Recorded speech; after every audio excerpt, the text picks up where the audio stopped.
to PCMC Pop Culture Man Children. I'm your host, Mike Bongiorno. I'm here today with my good friend, Mr. Vin Forte. Vin, Hello. how you doing? It's a week. Mm-hmm. It certainly is. So Did you see the big news? They killed that squirrel. I know, and I tell you, I go outside and everyone seems sad about it. I know. It's like the whole world walking around Lower East Side. Everyone just down in the dumps. I go up to people. I'm like, come on. Yeah, There'll be more squirrels. yeah. Look, we've got through squirrels dying before. We could get through it again. Yeah. We know there are corrupt animal control out there. Yeah, There's bad apples everywhere. Like they're gonna kill some squirrels, and it's not right. yeah. But you But don't stop giving peanuts to the squirrels right. because of it. All right, the metaphor is getting thin. So this is the first episode. It's been a few weeks since the presidential election, but this is the first episode that we are recording after the election. So this is the first episode where we know that Trump won the election. So, um, um, this is a Star Trek episode. We're going to talk about Star Trek 2009, directed by J.J. Abrams. I think Star Trek is a great episode to do right now because it imagines a future and it imagines a bright future. Um, since the election, I've actually been doing a rewatch of Strange New Worlds, Vin. Oh, Strange New Worlds. Look, as we all know, I'm new to Star Trek fandom. I have never seen Voyager, Discovery, Enterprise, Next Gen, Deep Space Nine. I've basically just seen all the movies, the original series, all of Strange New Worlds, and Lower Decks. But I think Strange New Worlds is my favorite thing of Star Trek as of what I've seen now. yeah, it's good. Like it's It's fun. optimistic, it's Yeah, fun, it's very it's not optimistic. afraid to be fun. Yeah, it's Um, got the vibes a little. It's the closest I think to the original show. It's very episodic. It's got the fun vibes, but it's also like it's got contemporary humor in it, and it's just really palatable. I think for anybody. yeah, it, what I like about it is it does do a good job of sort of taking elements from the past, but not like trying to go, okay, we're gonna do the original series, but just in 2023. Right. Yeah, I agree. Like and some of the things that people like have nitpicked about it I don't understand, like when people go, oh, there's too much, like they're trying to put too much humor in it. It's like there's always kind of been humor in Yeah, Star Trek. humor's good. See, the thing I want to say is that if you're a pop culture child like me, turning to fandom in times like this, I think is totally fine. It doesn't mean burying your head in the sand. It doesn't mean not fighting. It doesn't mean not being aware. But, the things that give our lives meaning and the things that we love are, at least for me, fandom in movies and TV and sci-fi and horror and things like that. And I naturally turn to these things when I'm sad. When Trump won the election and I felt very hopeless, I was like, I've got to watch some Star Trek. And it helped. And hopefully listening to PCMC will help. We're gonna be just talking about the same silly shit we always talk about. Um I just want to make clear that I'm not saying everything's great, everything's gonna be all right. I don't know how things are gonna be. I'm also a cisgendered white guy, so my experience is different from everyone else's. But I just invite you to spend some time with PCMC and think about, the future and fun stuff like that. Yeah, and if you're on Twitter/X, whatever they're calling it now, Mhm. go to Blue Sky. Blue Sky is way more fun. What's Blue Sky?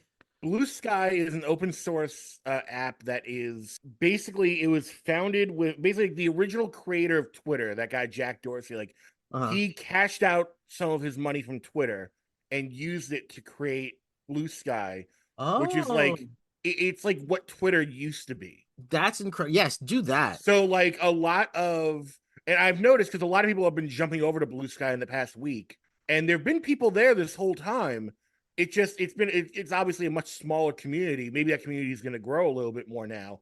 But I kept describing it to people as like genuinely cozy because there's just like a lot of quality of life things on it Yeah. that it's like the real Twitter should have this. You know, Like I just posted a video yeah, on Blue Sky, and the video plays in like if you're in the app and you play the video, it'll play in your feed instead of forcing you to like go out to YouTube where like YouTube's gonna get your cookie information, whatever. Like yeah, and when you ban someone, you just stop seeing their stuff, full stop, and good. that's a big thing. And there's no algorithm, so your Oh, feed okay. is just like your that's a huge thing. Like your feed is your friends in the order that they post stuff.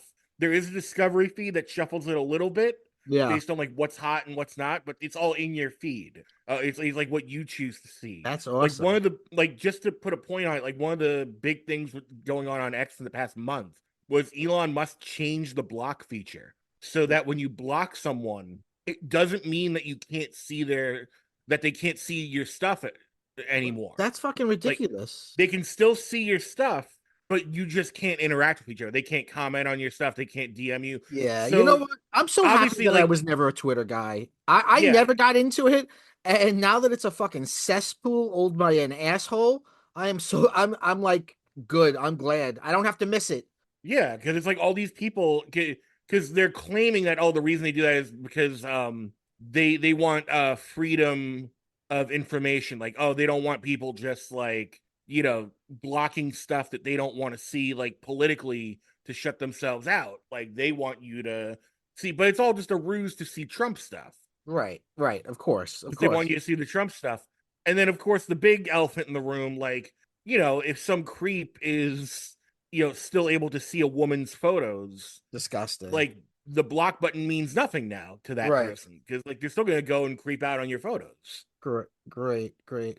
Fuck Elon Musk. Fuck everybody. And you Fuck know that what? weird bus he just came out with. Like, what is that? Like, I have no idea. did you see that weird, like, bus he came out with? No, is it look like the Cybertruck? It looks like the Rocketeer's helmet. Like, it looks fucking. Hmm. Like, I would Oh implore my you to God. look it up. It's so stupid. All right. Well, you know what? Let's move on to a brighter future. Yeah. Today we are continuing our journey through Star Trek, and We're jumping finally all the way to 2009. we are finally at Star Trek from 2009, written by Robert Orci and Alex Kurtzman, who's sort of like the head honcho at Star Trek now. He's Yeah. produced every show since this movie. Directed by J.J. Abrams, score by Michael Giacchino. This is a great movie, and you know it's interesting. When it was first marketed and released, it was sort of marketed to us as like this is a reboot, this is a whole new thing. But really, within the story, it's not. It's part of the continuity, and since this movie, it's actually had a big effect on continuity. So it originally felt like this outlier, but now it doesn't anymore. And it also set the table for the soft reboot that would Yes, happen with a lot of movies like in the ensuing 10 years. But like I don't yes, think anyone's done it better than Star Trek with yeah, 2000 because basically what Star Trek 2009 does is it starts out like in the Star Trek Prime universe with Leonard Nimoy as the Spock we all know and love, and he's being chased by this like evil Romulan guy. Like it's one of those stories where like the villain's not really the most important thing, but uh-huh, like being chased by Romulans, and they end up going through a wormhole into what they call now the Kelvin universe, right, which is the one from the reboot. So right, now they're in right, the Kelvin universe, and already they're like, this is going to be different, and we're popping things off right away because once they get in there, they destroy Vulcan. right, right. There's a scene in this movie where Zachary Quinto's Spock basically says it very clearly to the audience. He says like, um, our timeline has changed. Whatever our destinies were are not going to unfold the way that they did. So basically, like all of it's amazing because like what we don't like about reboots is like when we love continuity. And this movie's kind of like, hey, everything in Star Trek happened the way that we showed you originally. We're not changing anything, but this is another timeline where it's going to happen differently. Yeah, like all the same. Even though, and I know you're with me on this, like you don't need to give an explanation for a reboot. It's just all No, stories. right. But like in a time when fandom and is whatever, like I guess they felt the need to be like, hey, let's calm down the babies. Yeah, Let's actually give them a reason. And if you're going to give people a reason, this is kind of the best way to do it. They literally, because again, you're right. They literally were like, everything is still intact, yeah. and we're even giving you an olive branch to that universe with Ambassador Spock and Leslie Leonard I Nimoy. wish. I was gonna say, God, And imagine. Leslie Nielsen as Spock. I'm shocked he didn't do a like space parody in his day. I mean, he's in Forbidden Planet. Uh, That's true. yeah, That is true. But it's yeah, amazing. Like, you know how we get the audience to believe that Chris Pine is Kirk?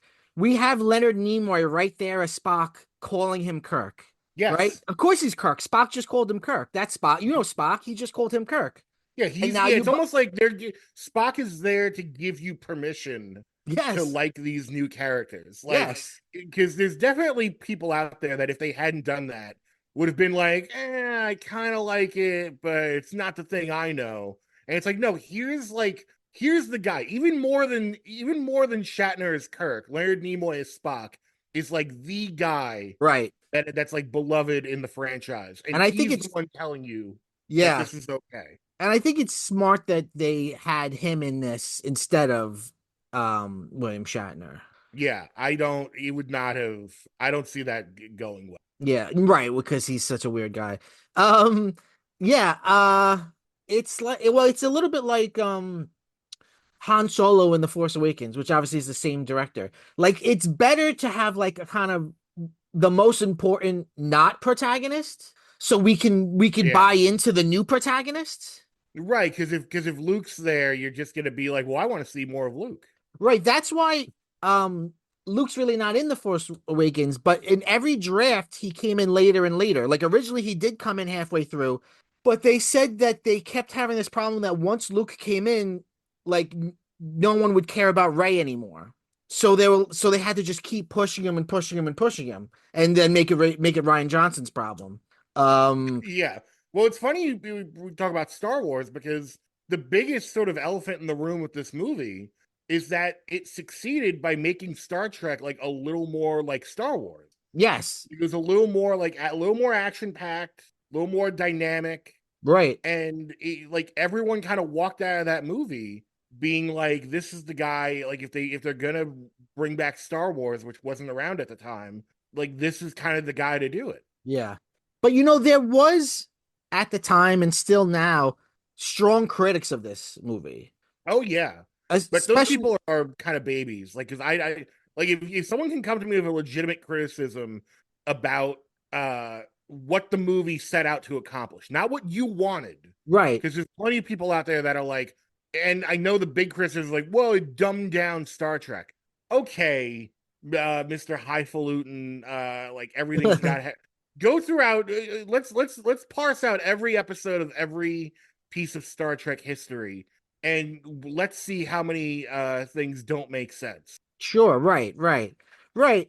I think well remember at the time J.J. Abrams was like, I'm not really a Star Trek fan, which I think did not win him a lot of supporters. No, but Although if you're a true fan of Star Trek, like you know that Nicholas Myers wasn't a fan of Star Trek. that's right.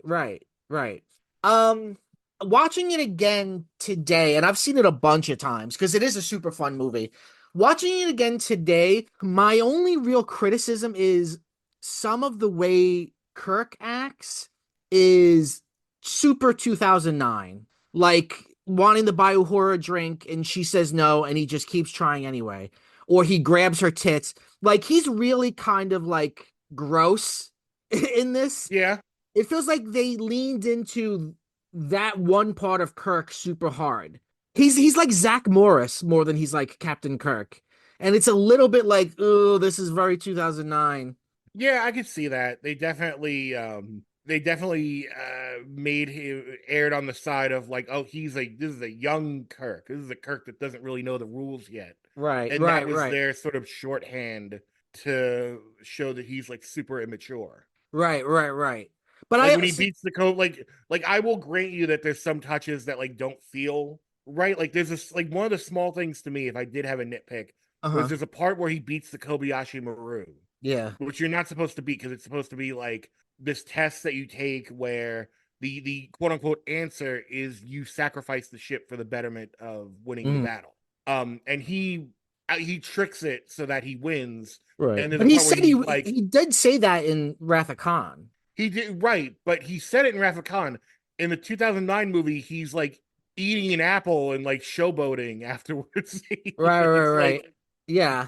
like Um, he's got a swagger to him that I think is like I could see as being a little off. yeah. My criticism is not, I'm not coming from a point of view saying I don't think that's Kirk. Like I'm not gonna go, that's not Kirk. No, My criticism is just like that's not cool. Like, and I think yeah, the movie wants us to be like, wow, this guy is so fucking cool. He's doesn't matter what's going on. He stops and says, "Hey, lady." He literally at one point says, "Hey, ladies," to a bunch of women walking by, and it's like, all right, He- 2009, we get it. here's a nitpick on a runner that I've heard people complain about. I do not have a complaint about this for the record, but I've heard a lot of people complain about the use of the song "Sabotage" in that movie, Yeah, I and have then no they problem use with it in that. each movie afterwards. And the reason I don't mind it is one because it's still in the far future. Who's to say that they're not listening to like in First Contact they listened to fucking Roy Orbison at Right. one It point. would be a classic song. Why not?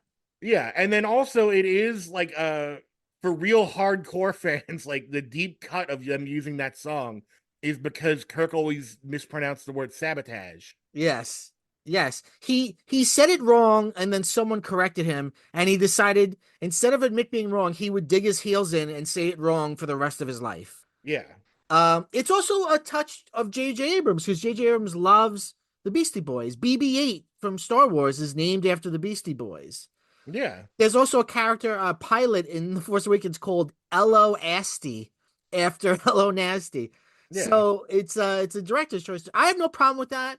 I have no problem with like the lens flares, although again it makes me feel like boys is 2009. Um, but I Oh had a yeah, yeah. that is an interesting. Just to jump on the style of the movie for a second, like it is very 2009. I like it. In retrospect, the whole ship looks like a fucking Apple store. Um, Yeah, the camera, and yeah, especially when you look at the sets of Strange New Worlds now, yeah. it's like that was good for 2009, but like this right here was Strange New like this is what it should look like. Well, actually, I was gonna say I think the production design is very similar, but the cinematography is way less extreme. I actually think that again, like it seemed very much like an outlier at first, but because I watched it, but I've also been watching Strange the World, so it's like you can see them exist in the same world. The problem for me, and it's not a problem, but it just stands out as super J.J. Abrams, like all the crazy Dutch angles and the he's Yeah, obviously the using running, everyone's always yeah running. he's using Steadicam, but in a very loose way. So it's just like there's never not movement on the screen. He's so afraid of a moment of someone stopping. It's just movement, movement, movement, which is fine. But Right, because it's that's so easy to also make the fun of at this point, like the it lens is, flares.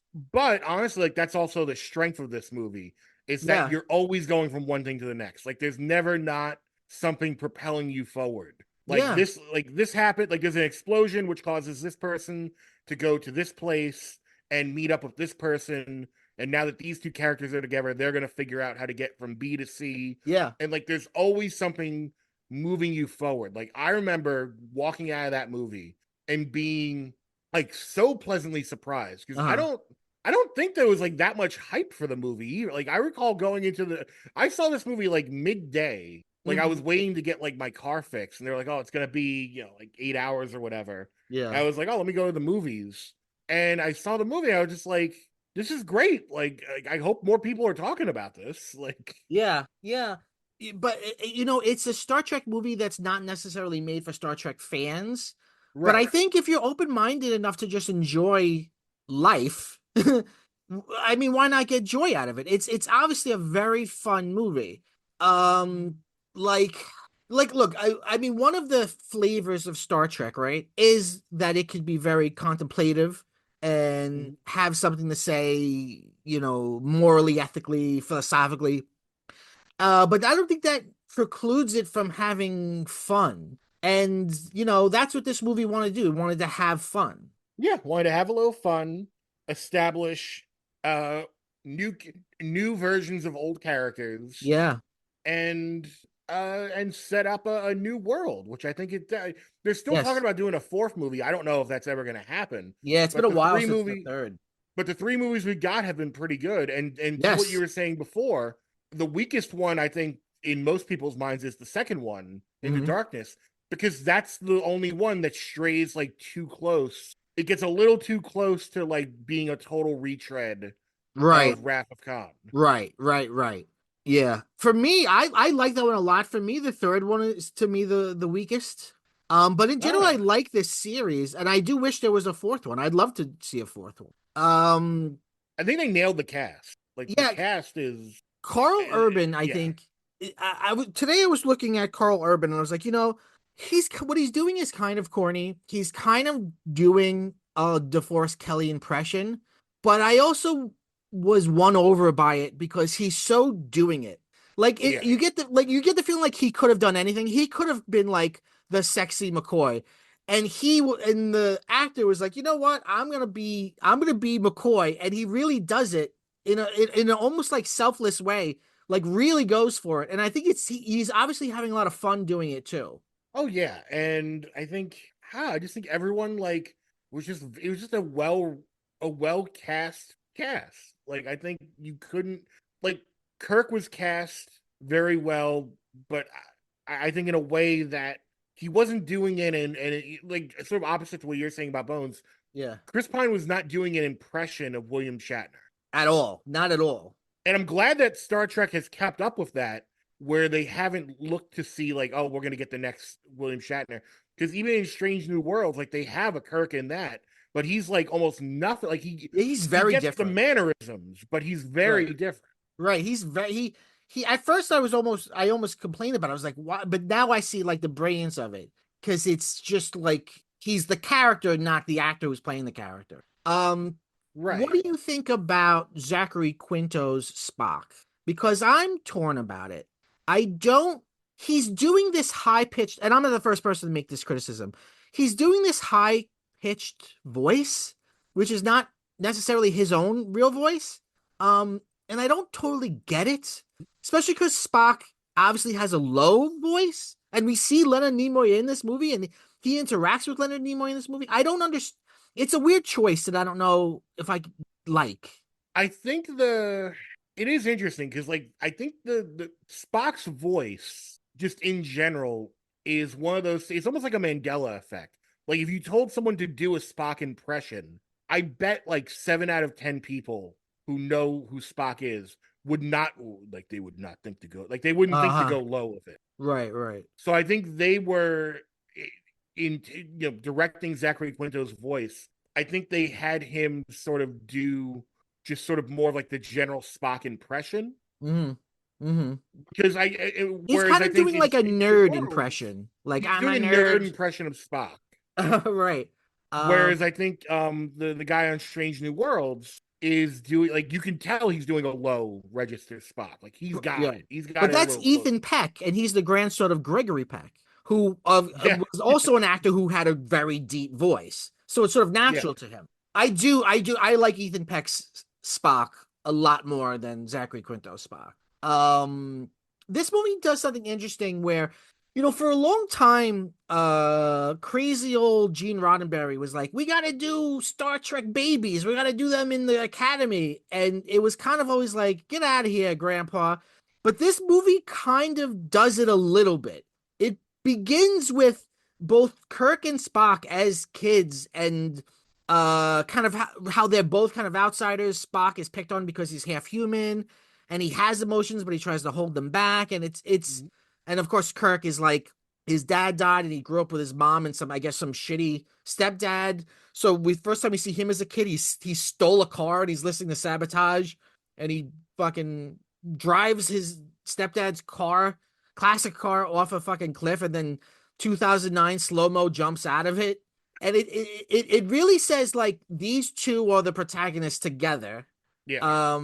and they're very similar, but also like them growing up and them it's sort of like a germ of that old idea. The academy idea is in there. Yeah, it's funny because now they're doing the Starfleet Academy show. Is that going to be in that time period, or is it academy, or is it like a different time period, just different new cadets and stuff?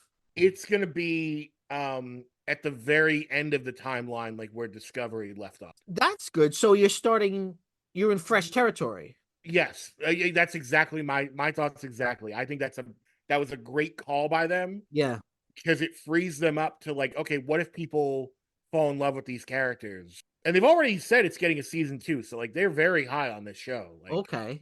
they must know something we don't. But like, in any case, they like you could fall in love with these characters, and then now you could go from okay, like some of them are gonna like you could be up to like season 4 of Starfleet Academy, still have new people coming into that show, but like grow people out of that show and put them into like their own different show. Right, right, right. It's what I wish Star Wars would do. And it's what they said they were going to do with that Ray movie, but they've been through so many writers and directors at this point. I think it's probably going to be soft canceled. The amount of shit that Yeah, Star Wars announces and sometimes even makes like promotional it's insane. material for and then cancels is insane. The Ray movie hasn't officially been canceled yet, but it seems like it. It Like, is seems that like Lando series still happening? that's also not officially been canceled, but it, it's never happening. It's never happening. Star Wars has a very long history of like, because remember in the mid 2000s, they're like, we're gonna do like the first live action Star Wars show, and they Yes. filmed like a bunch of episodes. They filmed like a full season, and it still has not seen the light of day anywhere. Like they And that just was under scrapped the whole thing. Lucas. Yeah, Yeah. Well, yeah, that was like about smugglers or something. Or am I thinking about that video game? I, There I, was a I don't think anyone knows what that series was gonna be. All they knew was that like it was being filmed. I think like maybe like some costume tests leaked, but like that's other crazy. than that, like because Yeah. remember the big deal was they said we're filming a full season and it's gonna be. I think they had said it was maybe gonna be on like Spike TV. TV for men. Yeah, right up there with Stripperella and Gary the Rat. Yeah, what a network. What this movie's the first time, I mean maybe not the first time, but it's the first time I ever saw Chris um Hemsworth as Kirk's dad. Yeah, Very yeah, that young. was very Yeah. pre Thor. Yeah, very yeah, way before Thor. Yeah, And a great opening scene. yeah, I think so too. Yeah. And that's why it's called the Kelvin timeline, because he's on the ship called Kelvin. Yeah, And he of course Kirk is being born at the exact same time that his father is taking over the ship and sacrificing himself to save everyone who's escaping on pods so he could cover them as they escape. But I wasn't his do mom played by Winona Ryder? no, Spock's mom is Winona Ryder. Oh, that's right. Interesting Um cameos in these movies. Isn't like Tyler Perry one of the yes, Tyler Perry's like the head of Starfleet in like a couple yeah. of them. Yeah, Winona Ryder it's sad because Winona Ryder, I like that she's back now. She had been there was Star Trek was the first thing she had done in a while, and then she's like, I'm the old mom, and she's like 38 in it, which is Yeah. and Spock's like a 30-year-old man. So it's a little bit of a bummer in that case. But Listen, shouldn't have shoplifted. um, I love her. I'm a wino I forever. know. Oh, why? Um, what do you think about the having Spock and Uhura have a relationship? I'm I'm ambivalent on it. Like I'm not against it. I'm not like overly enthused about it. I'm kind of just like, okay, like it's there. And lucky for those who are ambivalent or not that into it. To its credit, it never really dominates. It doesn't add up to a whole bunch. Yeah, like it doesn't dominate any real like key Yeah. scenes of the movie. Although I feel like Except for I mean there are moments, but like it it's not sidelights like her a little there. bit. I think her character seems Felt like less we got to about. felt like we got to give her something to do. That's what it felt like. Yeah, but I feel like it focuses her on him in a way that the character wasn't. I don't know. It seems unnecessary. It also, I guess they are trying to make him seem. I was gonna say it seems like something he wouldn't do, but I guess that he's really struggling with the human part of himself. And But it, also, like, again, very 2009 thing that I don't know if they would do today. The power dynamic of like him being her like teacher. yes, and like she has this moment where they're all at the academy when the trouble starts, and they're like, "We all gotta get run to the ships, get your assignments."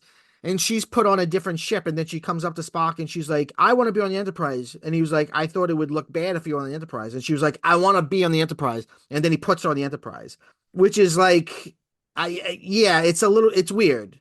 First of all, it's weird because she deserves to be on the Enterprise because she's that good, but she's not. He takes her off of it so it doesn't look bad on them or bad on him. And then, but then Right, she, but if nobody yeah, knows that they're dating, then right, why would it look bad unless everyone knows that they're dating? right. It's a little, and I'm trying to remember if it continues in the next two in any significant way. It what isn't the next one? I don't know if it's two or three, where it's like, oh, they're on the outs, like they're not I really don't together remember. anymore. I've only seen the third one beyond once. Um I have to rewatch it. We'll eventually do it on the show. Yeah, What I was getting to before, which I got sidetracked, was Kirk. Kirk, in the original show, Kirk's father did not die. He grew up in Iowa, and he went through the academy, he went through the ranks. But in this movie, having his father die and sacrifice himself, it makes Kirk more in line with the traditional or archetypal hero's journey. Like that yeah. the parents dead, and then he's lost, and then an old wise mentor calls them to action, which is in this case Pike, played by Bruce Greenwood. It makes him more of that, almost like even like Christ-like figure. Which is interesting because it's the original Kirk, more than, look, obviously he kissed a lot of women and he was good looking, so he's a ladies man, but he was also like very smart and thoughtful, and obviously worked his way up the ranks. But this Kirk seems to like ass backwards fall into being a captain, Yeah, he really just because does he it has the a big American dick. way. Yeah. Like he He, really just he fails upward. yeah, he's like, everyone, I got a big dick," and they're like, "All right, well, here, now you can be the captain." Yeah, and it not even that, but it is funny how many times in this movie, uh, the way Kirk gets sort of promoted in quick real time, Yeah. where it's like, we can't have you do this, Kirk, and someone dies, like, oh well, you're the only one here, like I guess we're gonna promote you now, like you have the con, like the amount of times they say you have the con in this movie. Right, he's a stowaway because he's suspended for Yeah, he's not even hitting on the supposed to be there. Kobayashi Maru, but then Bones sneaks him on by giving him To drug him. he gives him a vaccine that gives him, but the vaccine will give him, I think RFK wrote this movie. He gives him a Yeah, vaccine, and the vaccine gives him symptoms. So he's like, "Oh, he's sick." Starfleet regulation says that you have to listen to the orders of his physician, and I'm his physician, so he's got to come on board. Um, so he gets snuck on board. Oh, by the way, he's called. Oh, look. See, this is the. Remember in Solo, everyone hated when Han Solo goes to the Empire and he's like, "What's your last name?" And he's like, "I don't have one." And he's like, "Hmm, you're Han Solo then. yeah, you're Solo." And everyone's like, "This is awful." In this movie, when we meet Bones, he's talking about his ex-wife and how she took everything, and he goes, "She left me nothing but my bones." And it's like, isn't his nickname Bones because he's a doctor? Like, why are you giving me a new reason why they call him Bones? No one ever was up late going, "Why do they call him Bones? I need to know." Yeah. He's a doctor. That's why they call him Bones. I don't need that. See, that's the prequel shit that everyone hates. You know what I mean? Yeah, like, oh, we gotta. Yeah, you're right. Like, we were all wondering. We Why all do they need call to him know. Bones? They never told me. Um, you know who else is doing a great job is Simon Pegg as Scotty. Oh, he's having tons of fun. He's having tons of fun, and the And accent is great. He's got such energy. Another nitpick that I don't care about, but apparently a lot of people got very hurt about, was the engine room looking like a submarine engine room. I remember I had an argument with someone I know who was like a true dyed in the wool Trekkie from his whole life. And he was like, it looks like an engine room from a steamship.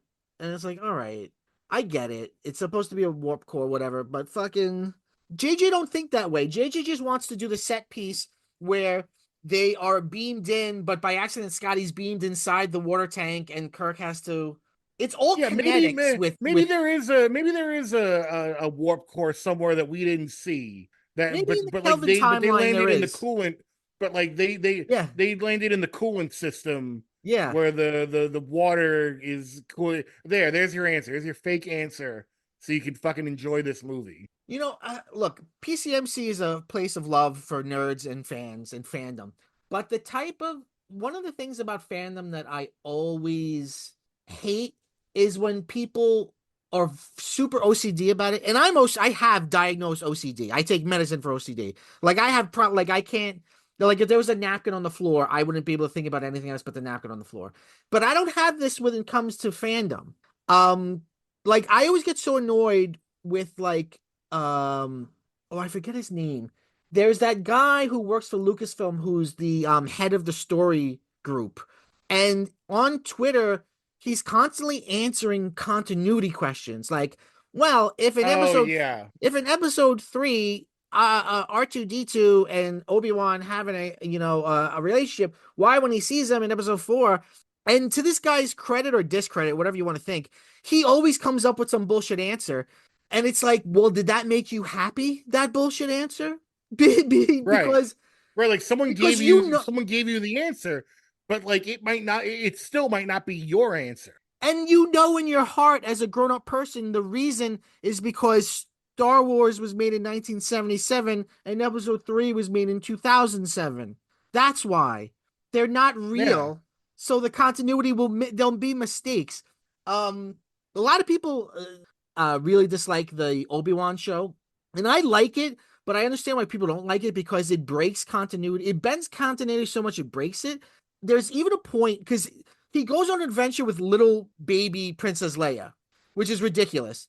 And then Right. at the end, he goes, by the way, if we ever meet again, pretend like you don't know me just for your safety. And it's like, fuck all the way off. Well, yeah, that's an example of like you said, the like continuity going too far, Yeah. where it's like, come on, pretend you don't know me so we can have this Yeah. new adventure. At that point, just make a new adventure, make a new character at that point. Right. Like that's an Right. example of like you don't need to have Princess Leia be the little girl in this situation. You could have had her just be like some alien girl that on this specific adventure Obi-Wan had to take care of. Right.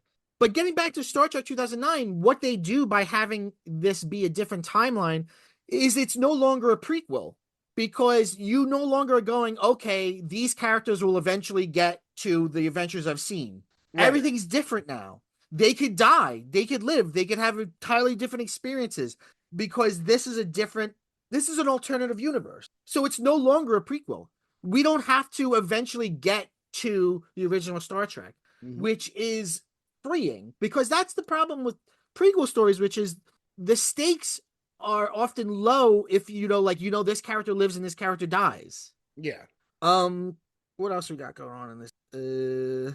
How do you feel about Nero, the Romulan villain? I think he's fine. Again, I'm kind of like what I said at the beginning. I don't think uh, this story was not dependent on like having like a really kick-ass villain. Right, right. It's more about the characters and the setup and it shows in the movie because like he's there in the background. They cut back to him every so often, Yeah, but he's not like part of the main meal. Like he's like it's not yeah. one of those movies where like you go in and you're like, man, I'm watching. It's not like going into the Dark Knight and Right. being like, half the fun is seeing who's playing the Joker. I agree with you.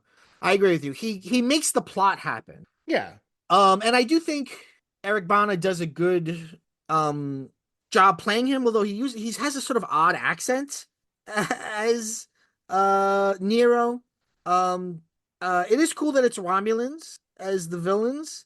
But yeah, I agree. Although I would take him over F. Murray Abraham I would take him Yeah, over Tom Hardy. I'd take him over a lot of the most previous, the most recent villains in this film series. yeah, I would agree. I don't know about Um, Tom Hardy. Well, yeah, I guess Tom Hardy. why I'm just you have a showing greater, my soft spot for Tom Hardy. you have a greater affinity for him than me. I'm perplexed by Tom Hardy in that movie. Um, yeah, we got Tyler Perry, which I remember in 2009 people laughing when he came on screen.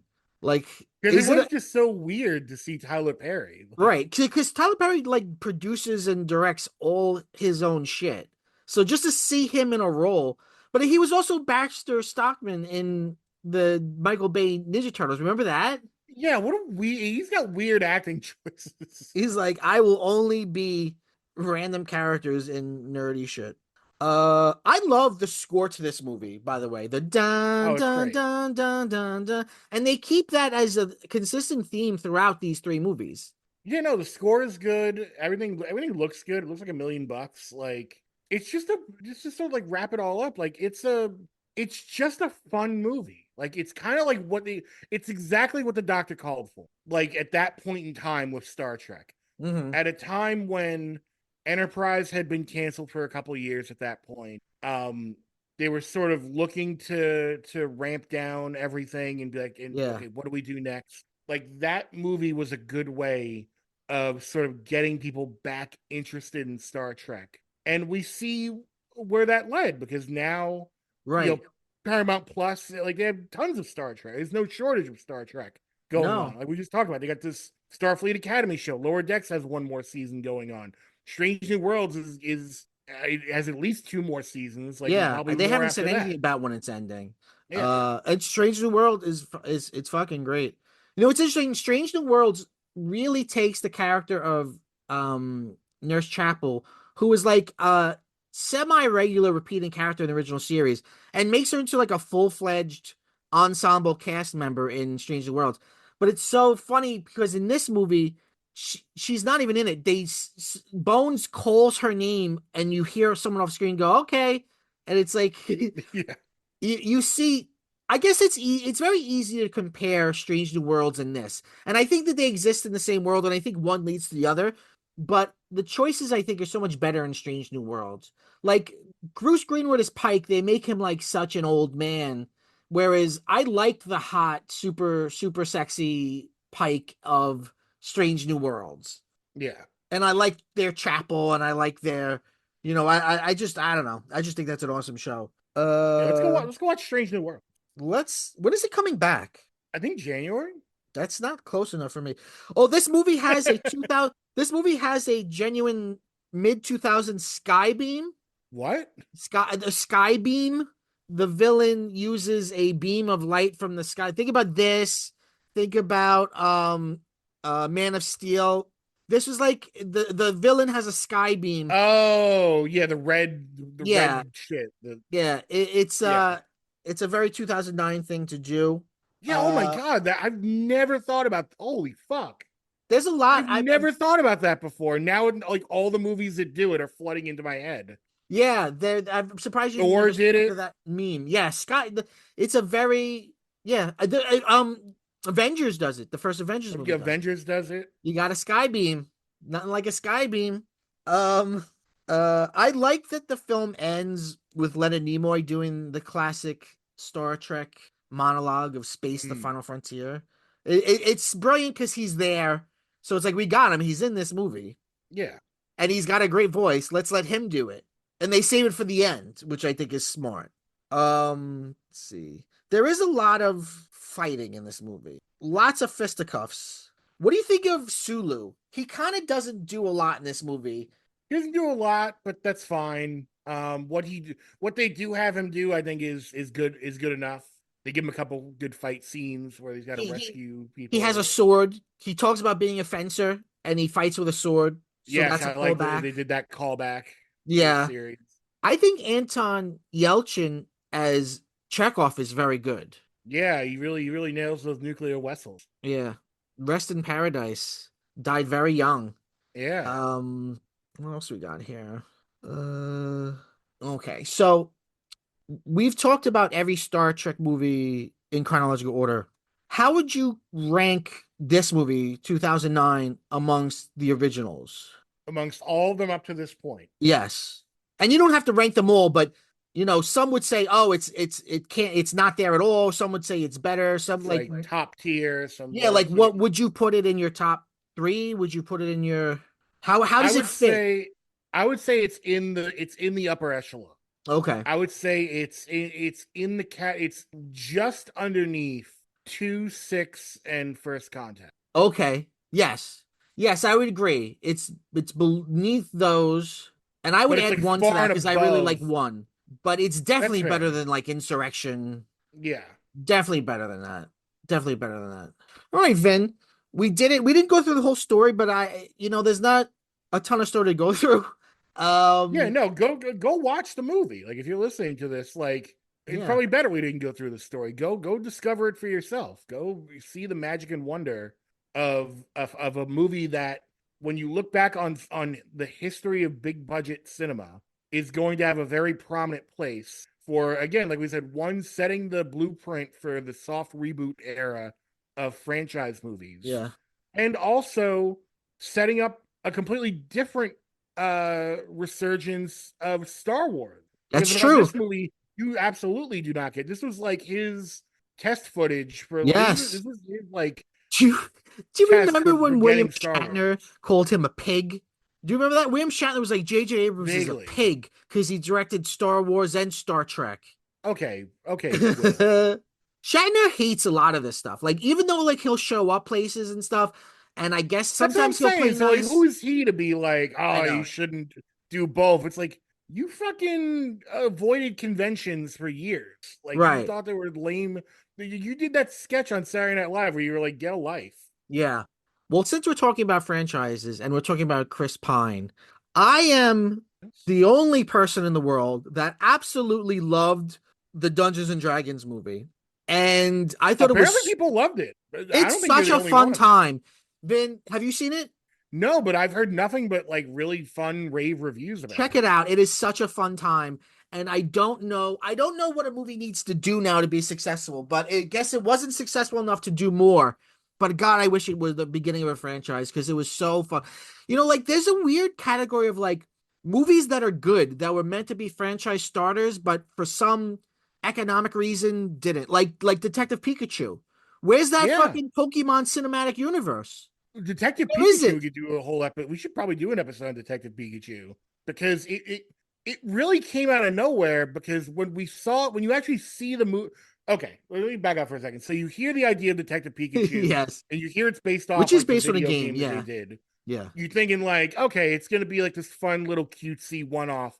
But then you see like the money they poured into it and like the world building, and It's it's like, no, yeah, this is the world that you like. If you're doing more Pokemon movies, like this is the universe that you put it in. right.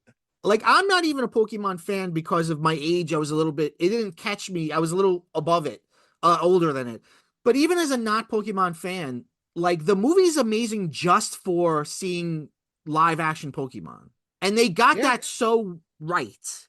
And I like, okay, it's almost like 4 or 5 years ago now. Where is it? Like, that's it? You're not gonna do more? And do another Dungeons and Well, Dragons. Gosh darn it. It was so good. Um, Vin, it's always a pleasure to have you here. Thanks for being here in these hard times. Everyone, go watch the stuff. Go watch and read the stuff that you love. And then go out tomorrow and fucking fight the fight. yeah. Vin, we end the episode by saying Go bye bye.